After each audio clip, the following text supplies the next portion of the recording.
যারা পরিশ্রমী, গ্রহণযোগ্য,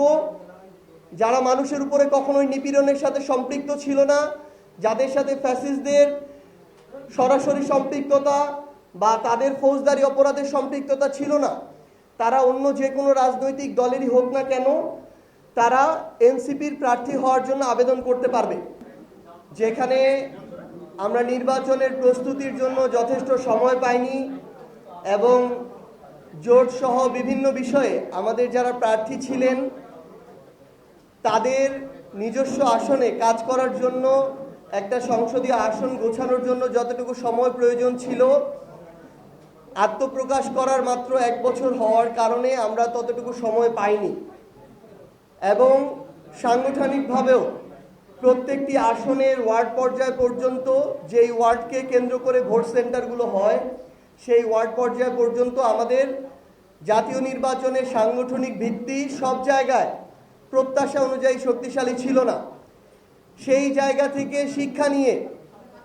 আমরা স্থানীয় নির্বাচনের ব্যাপক প্রস্তুতি শুরু করেছি এবং বাংলাদেশের নিবন্ধিত রাজনৈতিক দল হিসেবে এনসিপি প্রথম স্থানীয় সরকার নির্বাচন পরিচালনা কমিটি গঠন করে। 200-র বেশি সার্ভিস ও ফিচারে লেনদেনের সব বিকাশ অ্যাপে সম্ভব।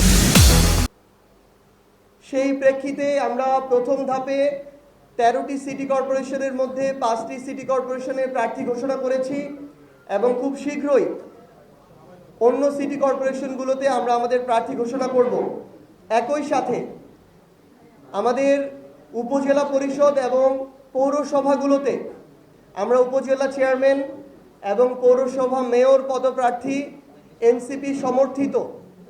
আমরা প্রাথমিকভাবে ঘোষণা করতে যাচ্ছি। কারণ আমরা মনে করি যে নির্বাচনের পূর্বে জোটগতভাবে নির্বাচন হবে নাকি এককভাবে হবে সেই সিদ্ধান্ত তখন হবে, কিন্তু রাজনৈতিক দল হিসেবে যেই দল স্বপ্ন দেখে যে 2036 সালের মধ্যে জনগণের প্রতিনিধিত্ব করে সংসদে সরকারি দল হিসেবে তারা প্রতিনিধিত্ব করবে, সেই দল জোটের আশায় জোট হবে কি না এই দ্বিধা নিয়ে বসে থাকতে পারে না। সেই জায়গা থেকে আমরা এককভাবে একই সাথে আমাদের দলীয় সাংগঠনিক যে ভিত্তি সেটাকে শক্তিশালী করার জন্য এবং স্থানীয় পর্যায়ে আমাদের যারা নেতৃবৃন্দ রয়েছেন তাদের প্রস্তুতির জন্য তারা যেন যথেষ্ট সময় পায়, সেই লক্ষ্যে আমরা আমাদের উপজেলা চেয়ারম্যান পদপ্রার্থী এবং পৌরসভা মেয়র পদপ্রার্থী প্রাথমিকভাবে আমরা ঘোষণা করছি। এবং আজকে আমরা প্রথম ধাপে উপজেলা পরিষদ এবং পৌরসভা মেয়র সর্বমোট 100 জন প্রার্থীর নাম ঘোষণা করব। আমাদের কাছে বাংলাদেশের এই মুহূর্তে মোট 500টি উপজেলা এবং 330টি পৌরসভা, 830টি ইউনিট থেকে প্রথম ধাপে যেন নাম প্রকাশিত হয় এই জন্য 1000-এর অধিক অ্যাপ্লিকেশন জমা পড়েছিল। সেগুলোকে বারংবার যাচাই বাছাই করে পুঙ্খানুপুঙ্খভাবে নিরীক্ষা করে আমরা প্রাথমিকভাবে 100 জনের নাম ঘোষণা করছি এবং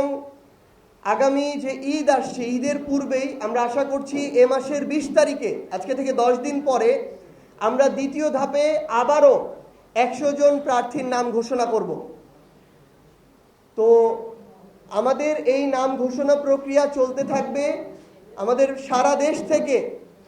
এনসিপিতে যারা বিভিন্ন পর্যায়ে দায়িত্বে আছেন, নেতৃত্ব দিচ্ছেন, কিংবা অন্য কোনো রাজনৈতিক দলের যারা পরিশ্রমী, গ্রহণযোগ্য, যারা মানুষের উপরে কখনোই নিপীড়নের সাথে সম্পৃক্ত ছিল না, যাদের সাথে ফ্যাসিস্টদের সরাসরি সম্পৃক্ততা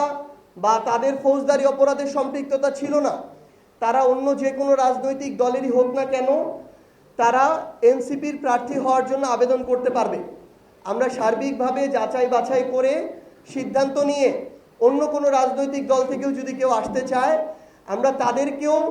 সুযোগ দেওয়ার সর্বোচ্চ চেষ্টা করব।